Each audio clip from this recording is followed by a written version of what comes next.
To do that, just go to File, New, and here you're going to see the editor to actually create a new document. So the name is what you're going to name the document. We're just going to name it test. The width and height are going to be the actual size of the document. So 1080p would be 1920 by 1080. 720p would be 1280 by 720. And here are your units. So say you're going to be editing something that you're going to print out on a piece of paper. Instead of using pixels, you can use inches and have it be 8.5 by 11, for example. The resolution and stuff you can keep the same. And the background contents are going to be the color of the base background when you actually create the image. So you can have it as transparent. You can actually have it set as a background color right now, which would be green, or you can make it white. So we're going to make it transparent. And the image size is the size of the current image. So it's going to be 2.64 megabytes, and then click on OK. So the first thing we're going to look at is the File tab and see what we can do within that. So we've got New to create a new document. We've got Open to open a previous document we've done before. And we've got other open options. We've got Close to close the document. We've got Save As to actually save the document. So we can save as, and we can save it as a Photoshop file so that we can actually edit this file within Photoshop later. If you ever wanted to export it, you can save as any other thing, such as a JPEG or as a PNG file, which would be transparent, and you can choose from there. Now, one important thing a lot of people don't know about is place. So what a lot of people do when they're trying to import images is open the image, and then it opens up in a new tab, and then they copy and paste it onto the current document. What they don't know is you can go to File and Place to actually place a document that you want within your current document. So I can go ahead, look up like dark blue grunge texture, for example, and it places the document within Photoshop. So we're going to leave that the way it is and click the checkmark button. Now, what we do is we can actually learn about the Edit tab. So the Edit tab has a bunch of different options. You've got undo to undo your movement. So if I was to undo it, I would get rid of the place. I can also redo it to put the place back.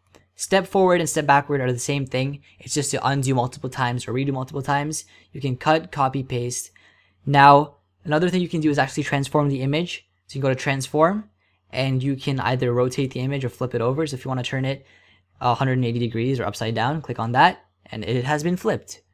You can also go into Image, and you can trim the image or rotate it from here, and you can duplicate it by clicking on Duplicate, and you'll create a copy of the layer in a different document window. So it's going to create a completely new document for that. But right now we're going to look at aligning layers. So how do you align a layer? So first you have to select what you want to actually have the image aligned to. So if I press Control A, it's going to select the entire document window, and I can align this image to the actual document. So I can go to Layer, Align Layers to Selection, Vertical Centers to vertically align it.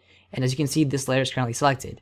Now to deselect, press Control D, and say you wanted to select this layer. You control click over here, and now you can have this be the selection and have another image aligned to that layer.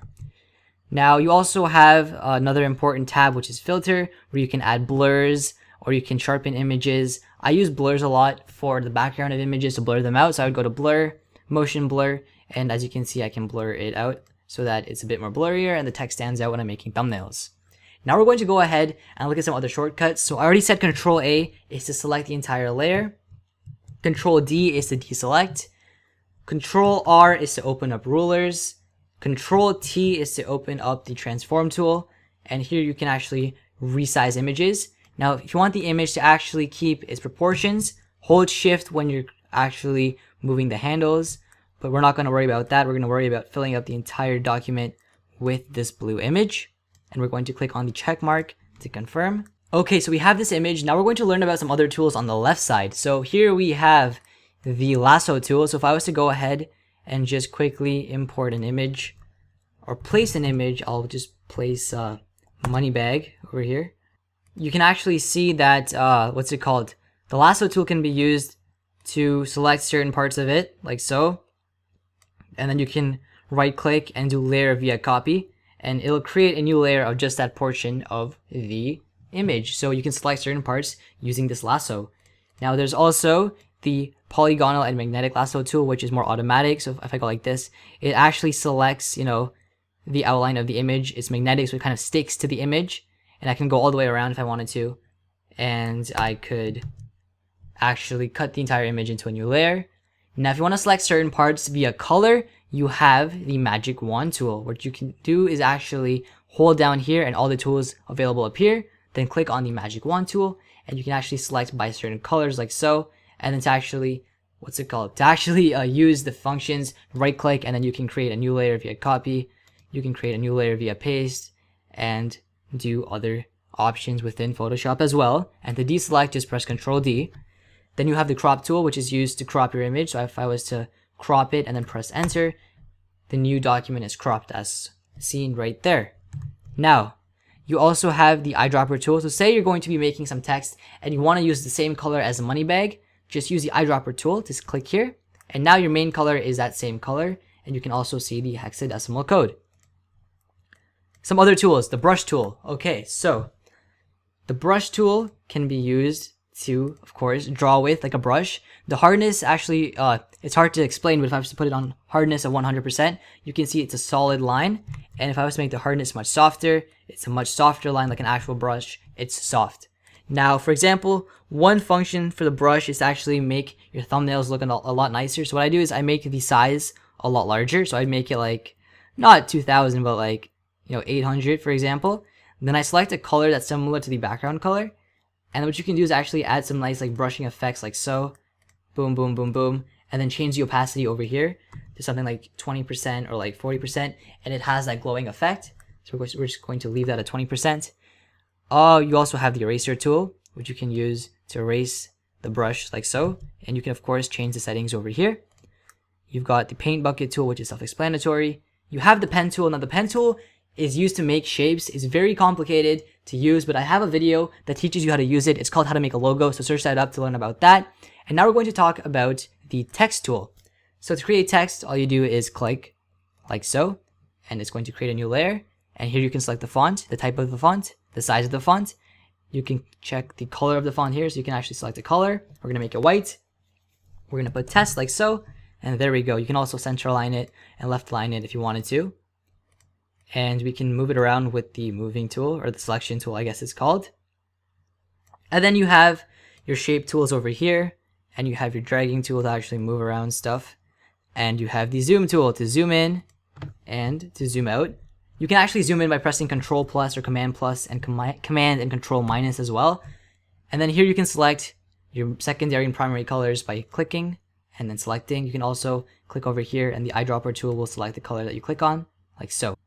So I've been talking quite a lot now, and there's quite a few tools as you can tell, but say you end up losing one of your tools, how do you find them? Just go to Window, which actually shows you everything that you can see right now, and select the tool you want. So say I want to open up the swatches tool, I go to Window, swatches, and boom, the swatches tool opens up. Now we're going to learn about blending options. So the first thing we're going to do is actually make things look a bit nicer. We're going to take this money bag and we're going to move it up. Now see when I move it up how it curves a bit, because my hand is not perfectly straight. I can hold shift and move it up like so, and it's going to go into one direction. So it's going to go diagonally, for example, and it can go vertically like so. And I'm going to put it up here. Then I'm going to move test, and I'm going to align it. So I'm going to press Control A like before, go to layer, align layers to selection, horizontal centers like so. And we are going to learn about these tools over here. So a couple important ones here is the text tool to actually change your text settings, the size, the spacing, experiment around with these. Then you have the lock button over here. So say you want to make sure you don't move this money bag accidentally. What you can do is click on the lock button to lock it. And now we're going to look at blending options. So if you right click on a layer, you can actually open up blending options where you can actually edit stuff a bit more. So one thing you can do is add a stroke to the text and then click on stroke to actually edit the settings of the text. You can add color overlays. You can add shadows. One thing I like to add is a gradient. So I just change the opacity to 10%. Opacity basically means how transparent it is. So if the opacity is 0%, it's transparent. And if it's 100%, it's fully opaque. So I'm going to add a 10% gradient, which makes it look metallic. And then add a drop shadow, which is, of course, like a shadow behind the image. I'm going to make the distance 0 and the spread and size 33. Maybe a bit more, maybe 44. That looks pretty nice to me. I'm going to click on OK to close blending options. Now say I want to take these effects and add the same thing to the money bag. How do I add these effects to the money bag without doing all the work again? I can right click the layer, go to copy layer style, and then I can right click on the money bag layer after I unlock it and go to paste layer style to paste the same blending options into the image. Now the final thing we're going to go over are the tools on the bottom over here. You can delete things, of course. You can add a new layer, you can group things, and you can add some effects and open up blending options, or add the effects individually right here. And once you're done your image, you can go to File, Save As, and save the image as whatever you want. So I'm going to save this as a PNG since I don't want to edit it later. Click Save.